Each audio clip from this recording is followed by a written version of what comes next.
Paper Flowers, Chapter 12, The Final Countdown. You are giggling as you finish reading a Prince Nemesis fanfic on AO3. It was a great story about how Nemesis, named Marcus Marcia in the story, was cursed at a young age to switch gender every time the sun passed the horizon, leading to the poor kid being Marcia by day, the prince's betrothed whom he could not stand, and Marcus by night, the prince's sworn enemy, who he was madly in love with. It was mainly a very funny story, and the author left it very vague which gender Nemesis was born with. All he said was that Nemesis would be stuck with the gender they were when they received their first kiss, which was, eventually, given to them as Marcus. The tension came from whether Nemesis would be able to avoid getting stuck as Marcia on the wedding day, as he preferred Marcus. It was very funny, but also surprisingly deep. Or maybe you are reading too much into it. Just when you press post on your comment, you get an alert. It's Vine time. The video opens up and you see Prince pushing off an enemy and stabbing him. You can hear a cheer and the camera turns to Dad. "That's my boy!" he cheers. Prince kisses a maiden's hand. Once more a shout is heard and you see Dad. "Great job, buddy!" Prince polishes his sword. Yet another shout. "Just look at you!" Dad squeals from the doorway. Prince looks up exasperated. "Can you not?" Dad looks sheepishly and slowly glides out of view. You wipe away a tear as you let your laughter subside. Everyone who's been to any game or play by kids ever has seen one of those parents. You've seen people on Tumblr who have jumped on this "the characters all live in the same kingdom" concept and ran with it. It was a fun world they'd created. Teacher was the prince's tutor, obviously. Nemesis had several potential backstories, from the son of a nobleman to an orphan servant in the castle. Prince was, obviously, heir to the throne, and that was either a nanny to the prince and other children in court, or father to the prince or the Nemesis. It made for some fun imagined shenanigans, that was for sure. You're curious, though, what will come next? No. Woman groaned in annoyance. "Anxiety, I don't need your cooperation to propose a skit idea to Thomas," he reminded him. He didn't. He'd never asked before they became friends. But they'd been doing so well on communicating since. What, one might ask, made Roman dismiss Virgil's input now? A couple of bad nights, for starters. The fact that they'd been having this argument in front of Patton and Logan for the past half hour, meaning he had to keep up pretenses. And lastly, Virgil was just being difficult on purpose, it seemed. All Roman wanted was to have a nice final skit between their characters before they moved to YouTube. There still would be skits involving either of them, but he liked the thought of wrapping up the Nemesis storyline before starting the story of the Prince of Creativity and Anxiety on YouTube. Virgil, however, seemed unwilling to even entertain the idea of another Prince versus Nemesis skits entirely, let alone want to wrap up the semi-storyline they'd made. "Then go ahead and do it! See if I care!" Virgil growled, before storming off. Roman let out a frustrated sigh and dropped himself on the couch. "Impossible! That man is simply impossible sometimes!" he complained loudly. He was angry with Virgil right now. He wasn't even going to try to deny that. Virgil could be infuriating sometimes. And he was going to complain and pout as long as he liked. Thank you very much. He was not the unreasonable one in this scenario. "Kiddo, Anxiety is just like that. You know that he has a tendency to disagree on principle." Roman huffed. He knew better. Virgil was not usually difficult for no reason. He was a safety measure of sorts. He made sure they all thought through every decision, every action. Often a little too much, but he meant it well. It was rare that he gave Roman no room to argue. A straight-up no, even before their alliance, was rare. There were arguments, objections, doubts, but no was usually with very good reason. Roman just could not fathom the reason right now, though. Which was why he was so angry. He had learned to manage patience when he could see the source of Virgil's concern, but now? Actually, Patton, usually when anxiety agrees with us, he has at least some form of reasoning behind it, be it of an irrational sort. It is not often that he gives no form of motivation behind his outbursts.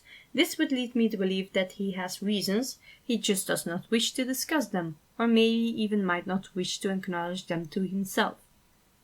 Roman listened to Logan making perfect sense, as he tended to do, but he didn't feel like really thinking about that. He was still upset with Virgil. Or maybe he's just in a rude mood, Roman objected stubbornly. Logan took in a deep breath. As much as I dislike figuratively feeding your ego, Roman, I feel like the positive changes in his behavior over the last year might be largely due to you.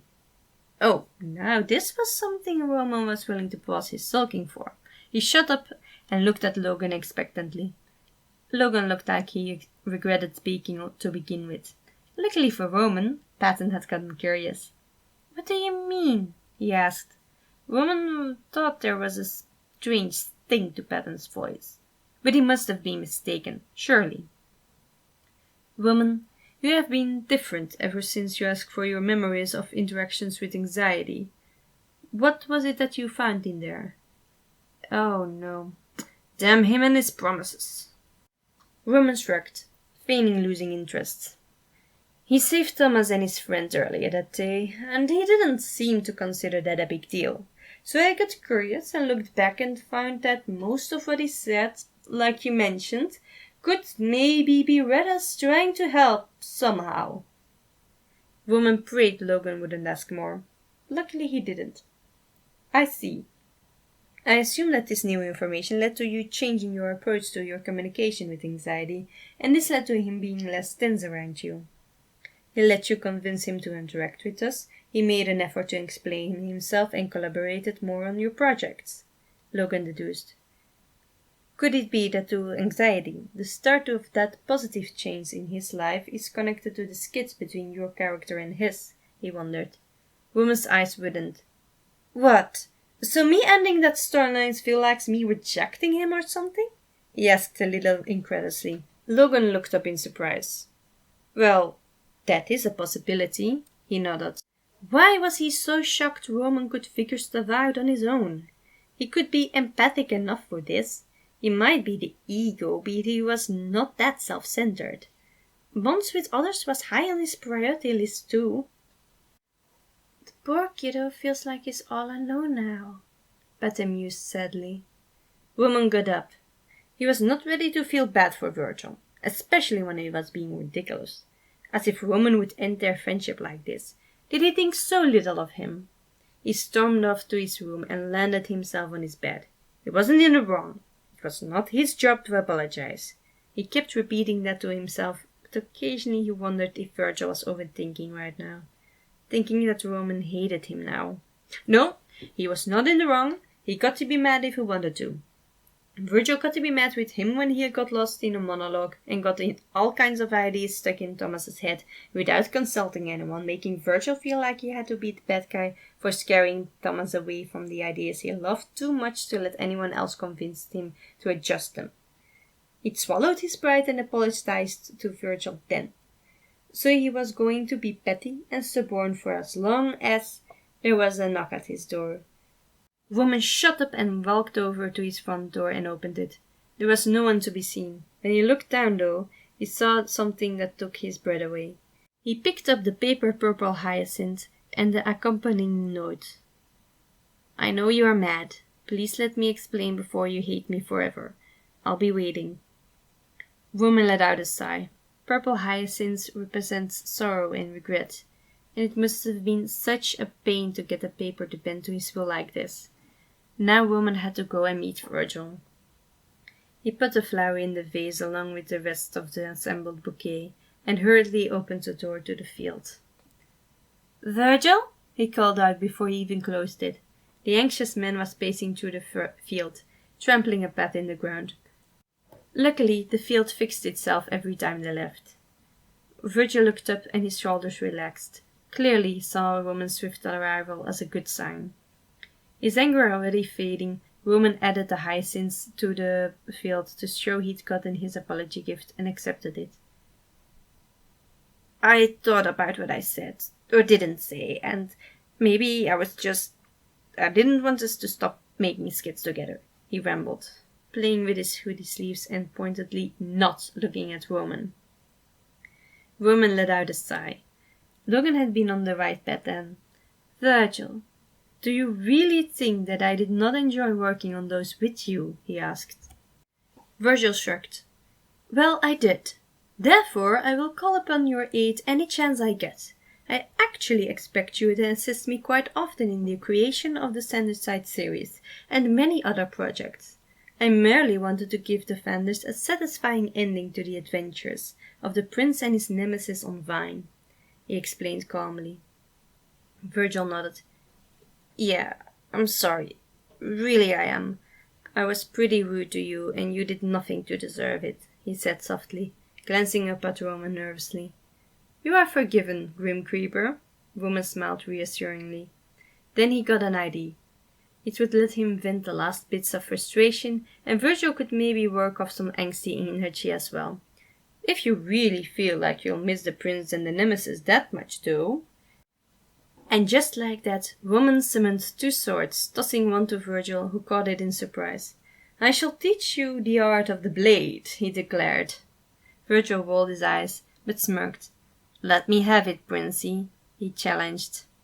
While the 2 younger sides sparred in the field, the fatherly side was headed to the stairs, leading down in search of an anxious side's room, hoping he'd be let in now. Patton? Logan called. Patton flinched at being spotted, though he wasn't sure why. Was it so bad that he tried to help anxiety? Hi, Logan, Patton greeted sheepishly. I was going to make sure anxiety was okay. Logan cocked his head. Patton, I'm obviously no expert, but if my interpretation of his thought process of today was correct, he feels rather vulnerable right now. While that might mean he's more open to sharing and closeness, it also means he might be in a state of heightened alertness. If you attempt to approach him now, you could very well make things worse with small mistakes. Patton bit his lip. Logan was right. Anxiety was not in a right state of mind. If Patton wanted him to let him in, then it couldn't happen when he was feeling hurt and alone.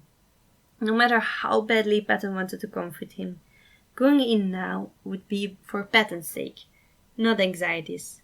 We will make our way back to him, Patton. Who knows? Maybe Roman's YouTube project lends us a chance to interact with him more frequently, Logan offered. Patton nodded. They'd get there. Sooner or later, they'd be a happy family. He just had to be patient and let anxiety decide when he felt ready to try again.